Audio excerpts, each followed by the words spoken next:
السلام علیکم ورحمۃ اللہ وبرکاتہ۔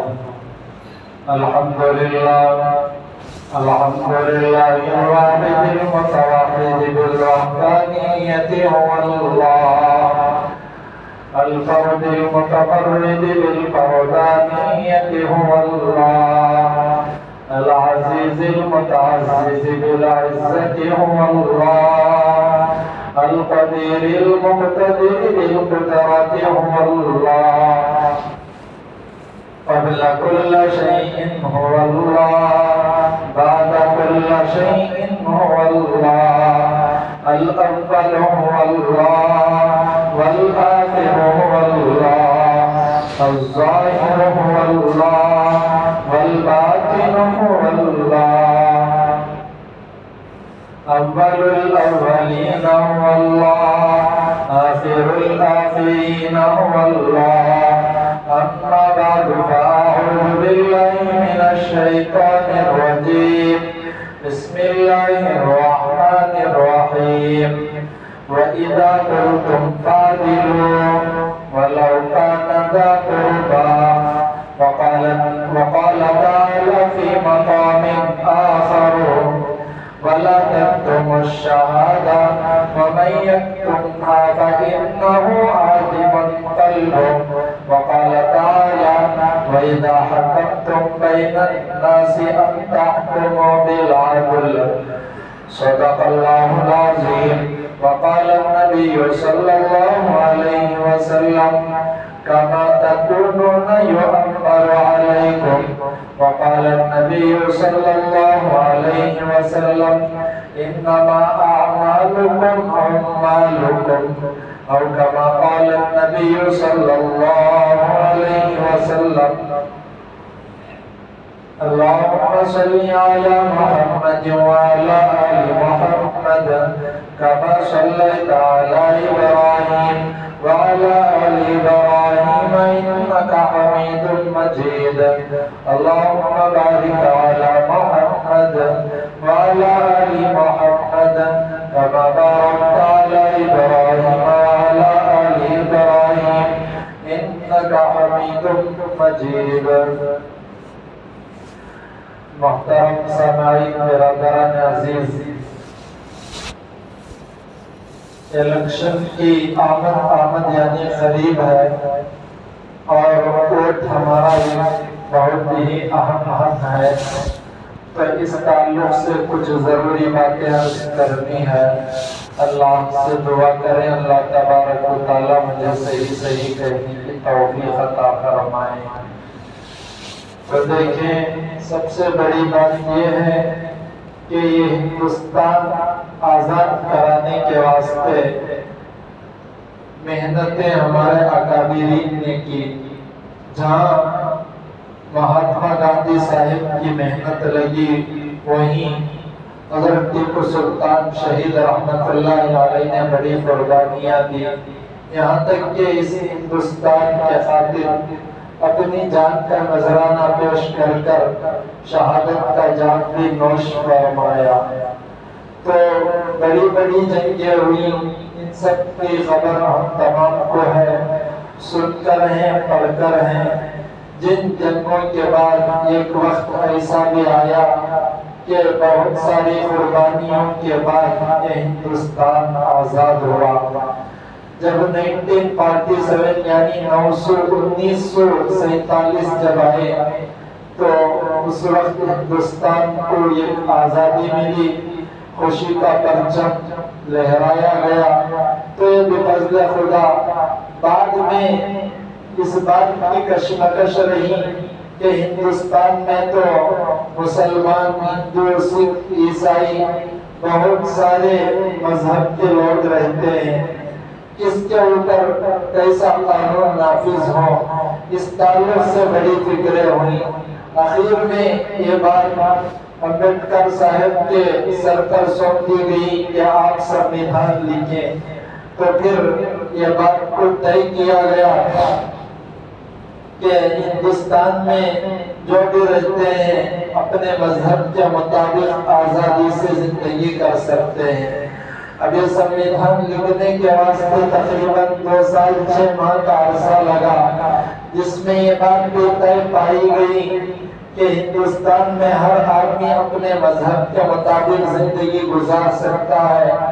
اگر کوئی دوسرے پر ظلم کرے گا تو اس ظلم کا دفع کیا جائے گا، اس ظلم کو ختم کرنے کی ہر کوشش کی جائے گی۔ تو جب یہ باتیں طے ہوئی، پھر اسی میں ایک بات آئی کہ کیسے حکومت چلے گی، تو اس میں ووٹ کو ایک بہت بڑا درجہ دیا گیا۔ پھر 1951 میں ووٹ کا کام شروع ہوا، تو اس میں یہ بات بھی طے پائی گئی کہ 21 سال جس کی عمر ہوگی اس عمر والے کو ووٹ ڈالنے کا حق حاصل ہوگا۔ پھر 21 سال کے لوگ ووٹ ڈالا کرتے تھے۔ 1988 یعنی 1988 میں پھر تھوڑا سا قانون میں تبدیلی لائی گئی۔ تھوڑا سا قانون میں تبدیلی اس طریقے سے لائی گئی کہ 21 سال کے بجائے جس کی عمر 18 سال کی ہو جائے تو 18 سال کی عمر والے کو ووٹ دینے کا حق حاصل ہے۔ پہلے 1951 سے لے کر 1988 تک 21 سال سے کم عمر والوں کو ووٹ ڈالنے کا حق حاصل نہیں تھا۔ پھر 1988 سے اب تک ماشاءاللہ جس کی عمر 18 سال کی ہو جاتی ہے، باقاعدہ اس کے لیے آئی ڈی کارڈ بنا کر اسے ووٹ ڈالنے کا حق حاصل ہو جاتا ہے۔ تو ووٹ ایک انگریزی لفظ ہے، اردو میں اس کا معنی ہے نمائندہ چننا، یعنی اپنا امیر بنانا۔ اب دیکھیں یہ ووٹ ایک اللہ کی بہت بڑی نعمت ہے۔ یہ ووٹ میں اتنی زیادہ طاقت اور اتنا زیادہ پاور ہے کہ ووٹ کے ذریعے سے ہم ہندوستان کا رخ جس طریقے پر موڑنا چاہتے ہیں ہم موڑ سکتے ہیں۔ اور یہ سیاست اور یہ ووٹ جو ہے یہ صرف دنیاوی کام نہیں ہے، اس بات کو بہت زیادہ غور سے سمجھنے کی ضرورت ہے۔ ہم نے بالکل یہ بات ذہن میں بٹھا لی ہے کہ ووٹ تو ایک دنیاوی کام ہے، اس سے دین کا کوئی لینا دینا نہیں ہے۔ یہ بات بالکل غلط ہے۔ ووٹ ایک شرعی فریضہ ہے۔ دیکھیں نماز کا ایک مقام، زکوٰۃ کا ایک مقام، روزہ حج کا ایک مقام، تو سب کو ایک ایک مقام شریعت نے دی ہے۔ تو ووٹ ایک گواہی ہے، تو گواہی کا بھی ایک مقام اسلام میں حاصل ہے۔ حضرت عمر رضی اللہ تعالیٰ عنہ کے بعد حضرت عثمان، حضرت علی رضی اللہ عنہ کو خلیفہ بنانے کی جب بات ہوئی تو ایسے ہی حضرت عبد الرحمن یا اور کوئی صحابی سب سے پوچھ رہے تھے کہ کس کو خلیفہ بنائیں، تو یہ گواہی ہے۔ دیکھیے قرآن کے اندر لکھ کر ہے وَلَا تَكْتُمُوا الشَّهَادَةَ کہ گواہی کو نہ چھپاؤ، وَمَن يَكْتُمْهَا فَإِنَّهُ آثِمٌ قَلْبُهُ جو گواہی کو چھپائے گا اس کا دل گنہگار ہوگا۔ حضرت مفتی شفیع عثمانی رحمت اللہ علیہ جو حضرت تقی عثمانی صاحب کے والد محترم ہیں، ایک بات فرمایا کرتے تھے کہ ووٹ نہ دینا بھی گناہ ہے اور ووٹ غلط جگہ ڈالنا بھی گناہ ہے، اس لیے کہ ووٹ ایک گواہی ہے، ایک مشورہ ہے۔ جب تم گواہی دو گے تو صحیح گواہی کا دینا بھی ضروری ہے۔ وَمَن يَكْتُمْهَا فَإِنَّهُ آثِمٌ قَلْبُهُ اگر تم گواہی کو چھپاؤ گے تو یہ بھی ایک بہت بڑا گناہ ہے۔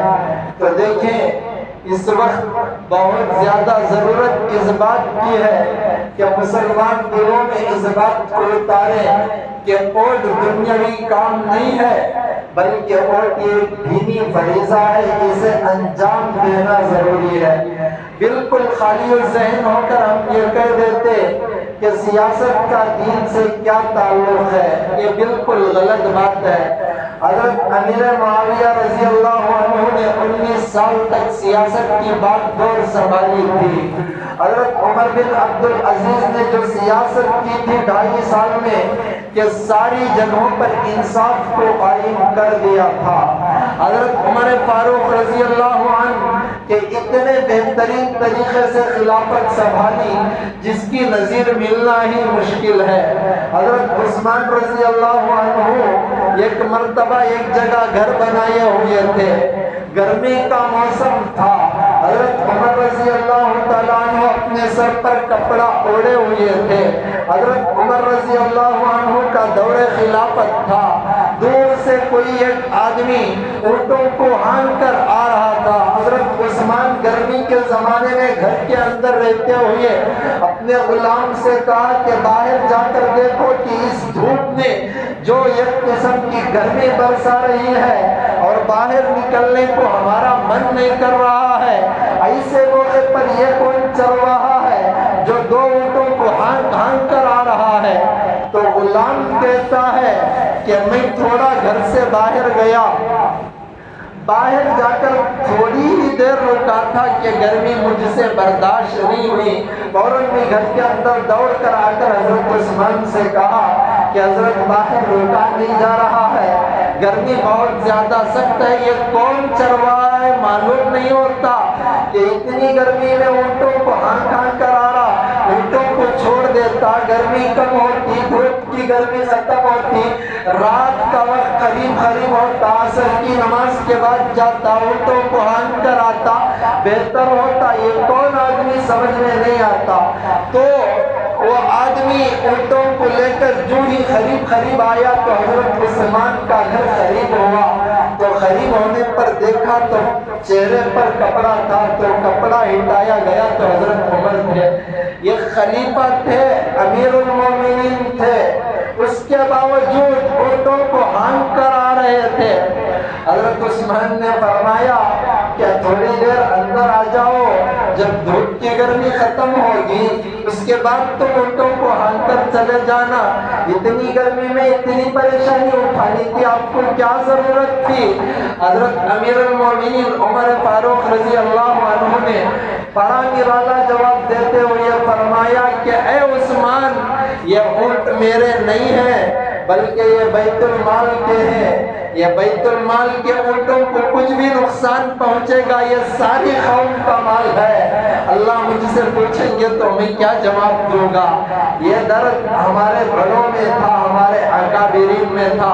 میں یہ واقعہ اس لیے نقل فرمایا کہ ایک مرتبہ خلیفہ مامون سے پوچھا گیا تھا کہ خلیفہ تم تو ظلم کرتے ہو یہ تمہیں شرم نہیں آتی کہ عمر کی تاریخ پڑھو، کہ عمر کی تاریخ پڑھنے سے تمہیں صحیح پتہ چلے گا کہ عمر نے کیسے خلافت سنبھالی، کہ تھوڑا ظلم بھی ان کے دور میں کسی پر نہیں ہوا۔ خلیفہ مامون بڑا چالاک تھا، اپنے رعایا سے کہنے لگا، جب رعایا نے خلیفہ مامون کو یہ بات کہی تو فوراً کہا کہ تم یہ بات کہتے ہو کہ امیر المومنین کی بات لاتے ہو عمر فاروق کی، عمر تو حق پرست تھے، عادل بادشاہ تھے، یہ بات 100% صحیح، اس لیے کہ عمر فاروق کے دور میں یمن سے لے کر مکے تک، مدینے تک کوئی نوجوان عورت بھی چل کر آتی تو کسی کی نظر اٹھا کر اسے دیکھنے کی بھی ہمت نہیں ہوتی تھی، اتنا بہترین طریقے سے خلافت کا دور حضرت عمر فاروق نے سنبھالا۔ تو خلیفہ مامون نے کہا کہ دیکھو ان کی رعایا ابو ہریرہ تھی اور میری رعایا تم ہو، جیسی رعایا ہوتی ہے ویسا حاکم ہوتا ہے، کما تکونون یعمر علیکم، کہ جیسے تم ہوں گے تمہارے حاکم، تمہارے بادشاہ، تمہارے پی ایم تمہارے طریقے کے مطابق ہوں گے، انما اعمالکم اعمالکم، تمہارے جیسے اعمال ویسے تمہارے حاکم۔ تو تمہیں اپنے اعمال کو درست کرنے کی ضرورت ہے۔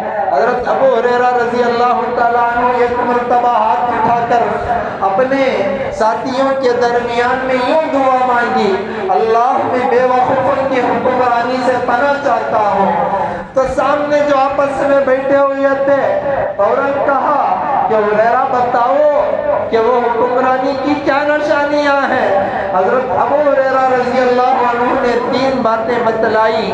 پہلی بات یہ ارشاد فرمائی کہ بیوقوفوں کی حکمرانی اس وقت ہوگی کہ جب پہلے کام پر رشتے ناتوں کو توڑ دیا جائے گا، کہ بھائی بھائی سے بات کرنے میں ہچکچائے گا، کبھی بیٹا ماں سے بات چھوڑے گا، کبھی بہن بہن سے دور ہو جائے گی۔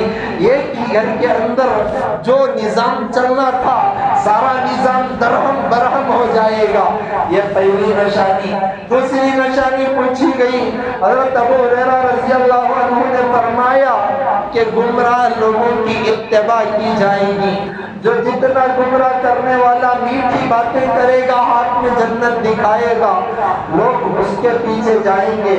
یہ بھی ایک بری حکمرانی کی نشانی ہے۔ اور تیسری بات حضرت ابو ہریرہ سے پوچھی گئی، ابو ہریرہ نے فرمایا کہ جو نیک لوگ ہوں گے ان کی کھلے طور پر نافرمانی ہوگی، کہ کسی نیکی کا حکم کریں گے کھل کر نافرمانی کی جائے گی۔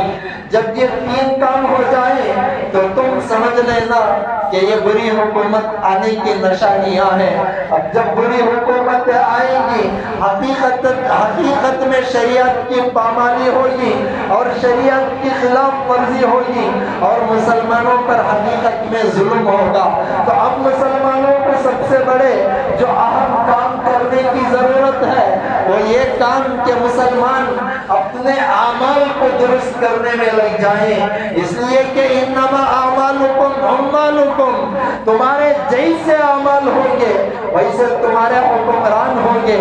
کما تکونون یعمر علیکم، کہ جیسے تم ہوں گے اللہ تمہارے اوپر ایسے حکمرانوں کو مسلط کر دیں گے۔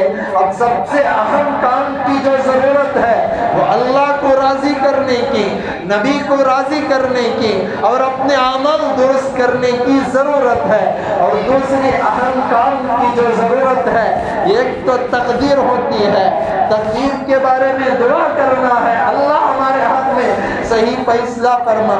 اور دوسرا اہم کام جو اس وقت ہے وہ تدبیر کے طور پر کچھ کاموں کو اختیار کرنے کا ہے، کہ ہم تدبیر کے ساتھ تدبیر بھی لڑائیں تب جا کر کام بنے گا۔ ہم محنت ہی نہ کریں اور بس اپنی جگہ پر رہ جائیں تو کام نہیں بنتا۔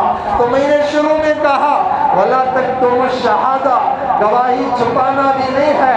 وَمَن يَكْتُمْهَا، کہ جو گواہی چھپائے گا فَإِنَّهُ عَاصِمٌ قَلْبُهُ، اس کا دل بیمار ہوگا۔ تو ووٹ دینا ایک عبادت ہے۔ علماء نے یہاں تک بھی لکھا ہے کہ اگر کوئی نماز پڑھے مسجد میں جا کر، صرف نماز پڑھنے پر ہی اسے ثواب نہیں ملتا، بلکہ وہ اگر گھر سے وضو کر کر جائے تو وضو کر کر جانے پر الگ نیکیاں، راستے میں قدم رکھنے پر الگ نیکیاں، مسجد پر پہنچنے پر الگ نیکیاں، اسی طریقے سے مسجد میں پہنچنے کے بعد نماز پڑھنے پر الگ نیکیاں۔ ایسے ہی اگر کوئی صحیح نیت کے ساتھ ظلم کو روکنے کے خاطر اگر گھر سے صحیح نیت لے کر ووٹ ڈالنے کے واسطے جائے گا، علماء نے اس وقت لکھا قدم قدم پر اللہ اسے نیکیاں بھی دیں گے اور وہ حق راہ دہی کا استعمال کرے گا۔ تو اللہ جو نماز پڑھنے پر نیکیاں مل رہی ہیں، مسجد کی طرف قدم اٹھانے پر جو نیکیاں مل رہی ہیں، ایسے ہی حق رائے دہی کے خاطر محنت کرنے پر اگر وہاں پہنچنے کے بعد ووٹ ڈالنے کے واسطے کیوں یعنی لائن بنی ہو، لائن میں کھڑے ہو، تو لائن میں کھڑے ہونے پر بھی اللہ نیکیاں عطا کریں گے۔ یہ سب کیوں؟ اس لیے کہ حدیث کے اندر ہے کہ دیکھو تمہارے سامنے اگر کسی مسلمان کو ذلیل کیا جا رہا ہو، کسی مسلمان پر ظلم کیا جا رہا ہو اور تم روکنے کے واسطے کچھ طاقت رکھتے ہو تو اس طاقت کا استعمال کرنا تمہارے لیے ضروری ہے۔ اگر تم اس طاقت کو استعمال نہیں کرو گے تو طاقت کا استعمال نہ کرنا کل قیامت کے دن اللہ کے سامنے رسوا کرنے کا ذریعہ بن جائے گا۔ تو یہاں اشارہ اس بات کی طرف ہے کہ تم ووٹ کا حق استعمال کرو، حق راہ دہی کو تم بجا لاؤ اور تم ووٹ کے استعمال میں لاپرواہی نہ کرو، اس لیے کہ اگر لاپرواہی ہوگی تو لاپرواہی کے نتیجے میں تمہارا ووٹ کا حق ضائع ہوگا۔ ایک ووٹ کے حق کے ضائع کرنے کی وجہ سے اگر اس طرف دشمن مضبوط ہوگا، دشمن مضبوط ہو کر اگر مدارس پر ظلم کرے گا، مسجدوں کو نشانہ بنائے گا، اور اسی طریقے سے مسلمانوں کو نشانہ بنائے گا، یہ نشانہ بنانے کا گناہ جہاں ظالم کے حق میں ہوگا وہی ظالم کا ساتھ دینے والے تم بھی بن جاؤ گے اور تمہارے حق میں بھی گناہ ہو سکتا ہے۔ اسی لیے اشارہ ہے کہ ووٹ نہ ڈالنا جہاں گناہ ہے، ووٹ کا غلط استعمال جہاں گناہ، ویسے ہی ووٹ نہ ڈالنے کے واسطے کچھ محنت کا نہ کرنا بھی گناہ ہے۔ تو اس لیے ضروری بات یہ ہے کہ جس قوم کے، جس خاندان کے جو سربراہ ہو ان کے لیے یہ بات بھی ضروری ہے کہ وہ سب کو سمجھائیں اور ووٹ کے بارے میں غفلت کا برتاؤ ہرگز نہ کرے، اس لیے کہ ہمارے یہ پیارے ملک نے، جمہوری ملک نے ہر 5 سال کے اندر ہمیں یہ حق دیا ہے کہ جو تم حکمران کو چنتے ہو یہی حکمرانوں کے ہاتھوں میں تمہارے 5 سال کا قلم ہوگا، اور وہ 5 سال کے قلم میں اس قلم سے جو فیصلہ کریں گے وہ فیصلہ تمہارے حق میں ہو جائے گا، چاہے وہ فیصلہ تم حق کرانے کے واسطے محنت کرو گے۔ اللہ کبھی کسی کی محنت کو ضائع نہیں کرتے، تو محنت کو کرنا پڑے گا، ایک محنت تو عبادت کے طریقے سے، ایک محنت تو تدبیری شکل کے طریقے سے۔ اگر محنت میں لاپرواہی ہوگی، یہ لاپرواہی کا نتیجہ کسی مدرسے کو نشان بنا کر، کسی مسجد کو نشان بنا کر، کسی مسلمان کو نشان بنا کر کیا جائے گا، اس میں تم کو بھی گناہ ہو سکتا ہے۔ غفلت برتنے کی اجازت شریعت نے کبھی نہ دی۔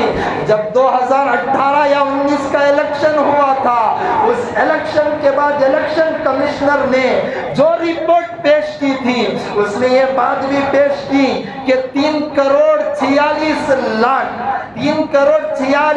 لاکھ لوگوں نے جن کی عمر 18 سال پہنچ چکی تھی اس کے باوجود ووٹ نہ ڈالا۔ اب 3 کروڑ 86 لاکھ کوئی معمولی قیمت ہے ووٹوں کی؟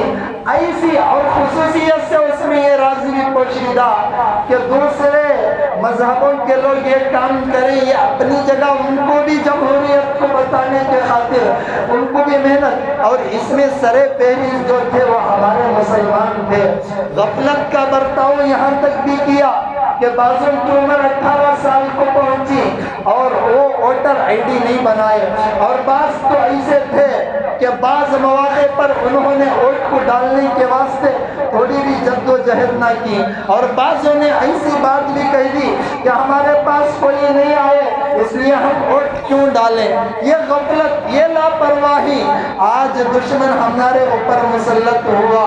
اللہ حفاظت فرمائے کہ اگر خدا نخواستہ ہم نے محنت نہ کی، اپنے لاپرواہی ایسے ہی برتی کہ جس طریقے سے 3 کروڑ 46 لاکھ میں تقریباً مسلمانوں کی تعداد زیادہ تھی ووٹ نہ ڈالنے میں، ایسے ہی لاپرواہی اس موقع پر بھی کی گئی تو اگلے 5 سال کے اندر مسلمانوں پر جو ظلم ستم کے پہاڑ ٹوٹیں گے، یہ پہاڑ ہم سے پوشیدہ نہیں ہے۔ اگر اس وقت ہم کو جمہوری نظام کو بچانا ہے، سیکولرزم کو بچانا ہے، کانسٹیٹیوشن کو بچانا ہے، اب اس وقت سمویدھان کو بچانا ہے، اس سمویدھان کو بچانے کے واسطے حضرت ٹیپو سلطان نے بھی جام شہادت نوش کیا تھا۔ اس سمویدھان کو بچانے کے واسطے 1857 سے لے کر 1864 تک بہت سارے علماء نے جام شہادت نوش کیا تھا۔ کیوں کیا تھا؟ کہ کسی طریقے سے مسلمان بآسانی دین پر، مذہب پر، شریعت پر، ایمان پر، قرآن پر بآسانی زندگی گزار سکے۔ یہ محنت ہمارے اکابرین نے کر کر ہمیں اشارہ دکھلایا کہ آئندہ ہو سکتا ہے کہ حالات آئیں گے، دنیا ہے، سمندر ہے، تو ایک کے بعد ایک لہر کا آنا ضروری۔ ایسے ہی دنیا میں ایک کے بعد ایک حالات آتے ہیں، اور ان حالات کے توڑ کے خاطر ہمیں اسلام کو، جمہوری نظام کو، کانسٹیٹیوشن کو، سیکولرزم کو، سمویدھان کو بچانے کے خاطر ہر طریقے کی ممکن کوشش کرنا پڑے گا، ورنہ لاپرواہی جو پہلے طریقے سے مسلمانوں نے کی ایسے ہی اب بھی لاپرواہی ہوگی۔ اگلے 5 سال ہمارے اوپر کیا گزرنے والے ہیں، اللہ حفاظت فرمائے۔ میں نے شریعت کی روشنی میں شروع ہی میں کہہ دیا کہ یہ ووٹ بھی اسلام کا ایک اٹوٹ حصہ ہے، یہ خاص حصہ ہے۔ نماز عبادت، روزہ عبادت، حج عبادت، زکوٰۃ عبادت، صدقہ عبادت، ایسے ہی یہ ووٹ بھی ایک عبادت ہے۔ ووٹ کو اور اسی طریقے سے نمائندہ چننے کو اسلام سے الگ نہیں کیا جا سکتا، اسلام کا ایک مضبوط حصہ ہے۔ اگر ہم اس میں محنت نہیں کریں گے، اپنی تدبیر کو نہیں لڑائیں گے، ظالم جب مسلط ہو کر ظلم کرے گا، کبھی مدرسہ کو نشانہ، کبھی مسجد کو نشانہ بنا کر، کبھی NRC NPRC لا کر جب ظلم شروع ہوگا، اس ظلم کے بارے میں احتجاج اسٹرائک کریں گے۔ یہ احتجاج اسٹرائک کریں یا نہ کریں اپنی جگہ، مگر اس وقت ووٹ جو اللہ نے ہمیں ہندوستانیوں کو ایک نعمت دی ہے، یہ ووٹ میں اتنی طاقت، اتنا پاور دیا ہے کہ اس ووٹ کے ذریعے سے ہم آئندہ 5 سال کا مستقبل بدل سکتے ہیں، جبکہ اس کا صحیح استعمال کیا جائے۔ اگر لاپرواہی کی جائے، غفلت برتی جائے، بے فہمی جو پہلے تھی وہ بے فہمی اب بھی ہم استعمال کرتے رہیں، تو اگلے 5 سالوں کے اندر یہاں تک بھی اکابرین فرما رہے ہیں کہ اس ووٹ کے نظام کو ختم کرنے کی میٹنگیں بھی ہو رہی ہیں۔ اگر خدا نخواستہ یہ میٹنگیں کامیاب ہو گئی تو مسلمانوں کے اوپر جو ظلم کے پہاڑ توڑے جائیں گے وہ ہم سے ڈھکے چھپے نہیں ہیں۔ اس لیے اس وقت ضرورت اس بات کی ہے غفلت کے پردے کو اٹھا کر پھینک دیا جائے۔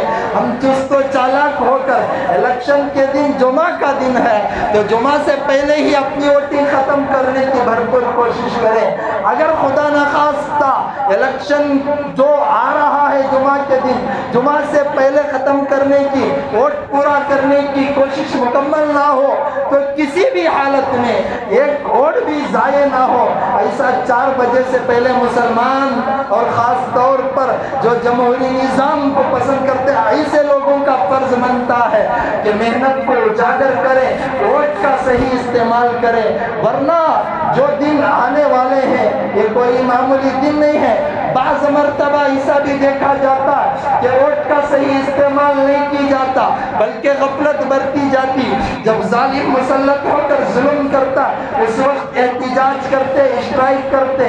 ان اسٹرائکوں کا کیا فائدہ؟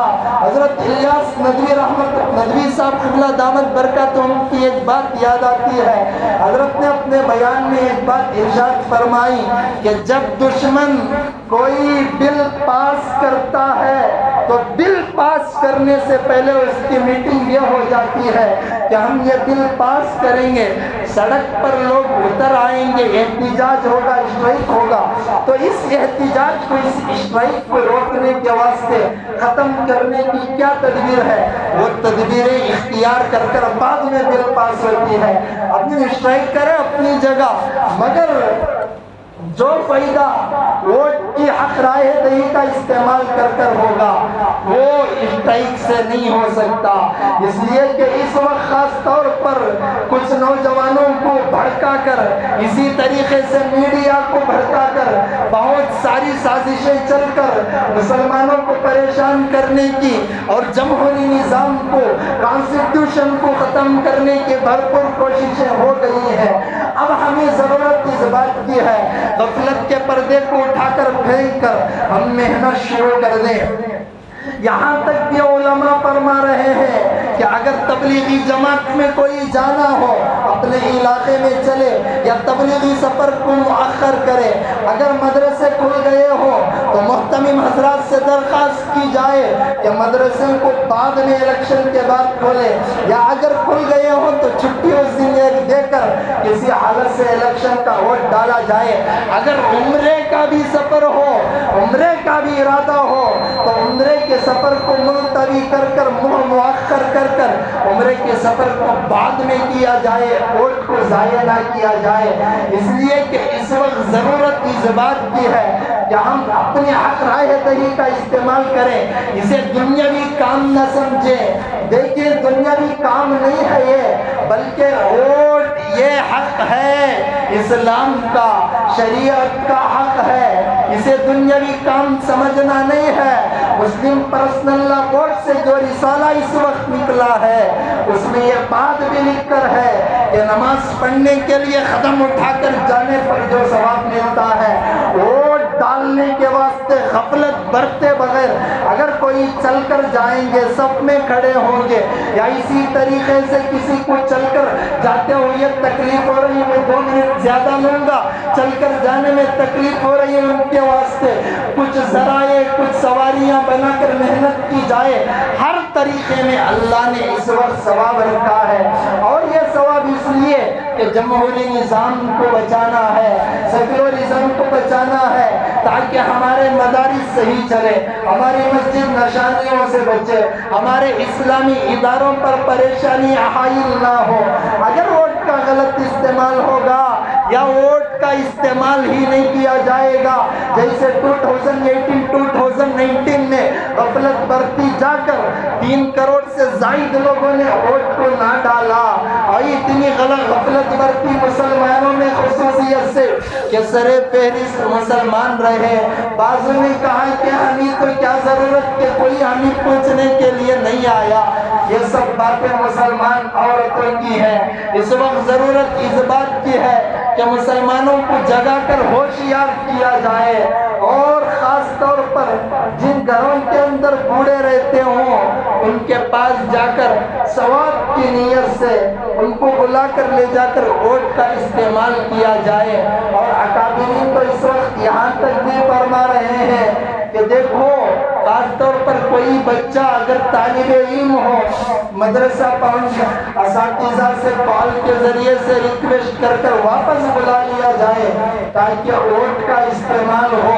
مدارس میں تعلیم اپنی جگہ، تبلیغ میں تعلیم، اصلاحی مجالس اپنی جگہ، مگر اس وقت کی جو بڑی عبادت ہے وہ بڑی عبادت ووٹ کی حق رائے دہی ہے۔ اس لیے کہ 5 سال سکون سے گزارنا ہو تو دشمن کو شکست دینا پڑے گا۔ NRCC کو ختم کرنے کے واسطے احتجاج سے بہتر چیز ووٹ کا صحیح استعمال ہے۔ اگر ووٹ کا صحیح استعمال کر کر ہم دشمن کو یہی شکست دے دیں، اللہ سے امید ہے کہ اگلے 5 سال کے اندر اللہ سکون کا، عافیت کا معاملہ کریں گے۔ تو اس لیے ضرورت اس بات کی ہے کہ اگر کہیں کوئی جانے کا سفر طے کیے ہوں تو اس سفر کو مؤخر کر کر علماء نے یہاں تک بھی فرمایا کسی جگہ 26 تاریخ کو اگر کوئی فنکشن ہو تو اس فنکشن کو یا تو مؤخر کر دے، تاخیر کر دے، یا پہلے کر لے، یا اس فنکشن کی وجہ سے ووٹ کا ضائع کرنا ہو رہا ہو تو اس فنکشن کو نہ کریں، یا ووٹ کر کر بھی اس فنکشن کو کیا جا سکتا ہو تب اس فنکشن کو کیا جائے، ورنہ فنکشنوں کو بھی کینسل کر۔ یہ باتیں اکابرین اس لیے فرما رہے ہیں کہ کسی ایک کا بھی ووٹ ہرگز ضائع نہ ہو، تو توجہ دلائی جا رہی ہے۔ یہاں تک بھی اکابرین فرما رہے کہ دیکھو، نوجوان اس بارے میں چست و چالاک ہو کر اگر کسی بڑی ماں کا بھی ووٹ ضائع ہونے کا امکان ہو، اپنے ہاتھوں سے اٹھا کر لا کر اس کا ووٹ استعمال کیا جائے۔ اتنی باتیں اس لیے فرما رہے، یہاں تک بھی میٹنگیں ہو کر ہیں کہ اگر دشمن خدا نخواستہ آ کر برسر اقتدار ہو گیا، مدرسے کے اندر تعلیمی پالیسی نصاب کو شامل کرنے کی بھی بات کی گئی ہے، اور دشمن شامل بھی کرے گا، اور اس وقت ہم مسلمانوں کو، خصوصیت سے ذمہ داروں کو کچھ کرنے کی طاقت ختم ہو سکتی ہے۔ تو اس لیے ضرورت اس بات کی ہے کہ دیکھیں، تبلیغ بڑا کام ہے، خانقاہ بڑا کام ہے، مگر مدرسوں کا جو مقام ہے، مدرسوں کا جو شعبہ ہے، اتنا بڑا مقام کسی اور کا نہیں ہے۔